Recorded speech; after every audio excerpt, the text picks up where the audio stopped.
Senator Buckingham, for what purpose? To ask some questions, Mr. President. Do you yield, Senator? I yield.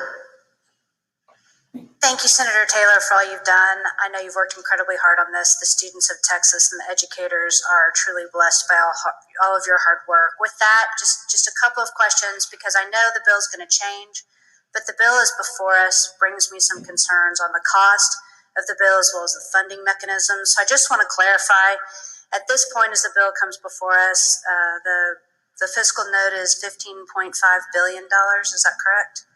That is correct.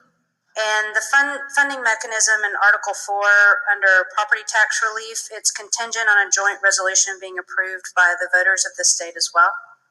That is what's currently in the bill. We are going to have an amendment. I think many of you are aware we have an amendment that is striking Article 4 having to do with the sales tax. The contingency is based upon that. That's being struck. We have another amendment. So that $15 billion, we were talking about $5 billion in additional was coming in from a sales tax, was where the bill started. So we're striking all that. So it brings us back to what we have in the budget, which is $9 billion for public schools, property tax cuts, pay raise. That's where we're back at. So your fiscal note, as it is $9 billion now.